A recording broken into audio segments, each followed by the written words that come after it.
ആഗോള അയ്യപ്പ സംഗമത്തിൽ ഹൈക്കോടതി നിർദ്ദേശം പാലിക്കാതെ തിരുവിതാംകൂർ ദേവസ്വം ബോർഡ്.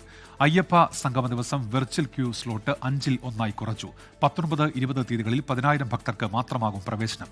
അയ്യപ്പ സംഗമത്തിന് എത്തുന്ന പ്രതിനിധികൾക്ക് ദർശനം ഒരുക്കാനാണ് നിയന്ത്രണം.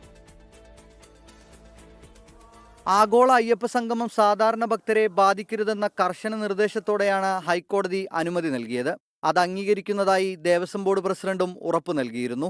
ഞങ്ങൾക്ക് ദേവസ്വം ബോർഡിനെ സംബന്ധിച്ചിടത്തോളം വളരെ സന്തോഷകരമായ ഒരു നിമിഷമാണ്.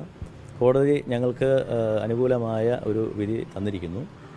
കോടതി പറഞ്ഞ ചില കാര്യങ്ങളുണ്ട്. ആ കാര്യങ്ങൾ കൃത്യമായി പരിഗണിച്ചുകൊണ്ട് തന്നെ ആയിരിക്കും ഈ അയ്യപ്പ സംഗമം ഞങ്ങൾ സംഘടിപ്പിക്കുന്നത്.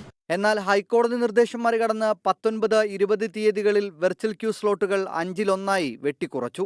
അയ്യപ്പ സംഗമം നടക്കുന്ന 20-ാം തീയതി ഇനി ഒഴിവുള്ളത് 1300ഓളം സ്ലോട്ടുകൾ മാത്രം. പരിപാടിയുടെ തലേ ദിവസവും സ്ഥിതി സമാനം.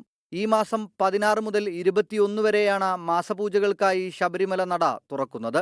അതിൽ 2 ദിവസം മാത്രമാണ് പ്രത്യേക നിയന്ത്രണം. സാധാരണഗതിയിൽ മാസപൂജകൾക്ക് 50,000 സ്ലോട്ടുകൾ അനുവദിച്ചിരുന്നു. അയ്യപ്പ സംഗമ ദിവസങ്ങളിലെ നിയന്ത്രണം പരിപാടിക്കെത്തുന്ന പ്രതിനിധികൾക്ക് ദർശന സൗകര്യം ഒരുക്കാനാണെന്നാണ് ആക്ഷേപം. അതേസമയം മാസപൂജകൾക്ക് 10,000-ൽ കൂടുതൽ ഭക്തർ എത്തില്ലെന്നാണ് ദേവസ്വം ബോർഡിന്റെ വിശദീകരണം. MG പ്രതീഷ്, 24, തിരുവനന്തപുരം.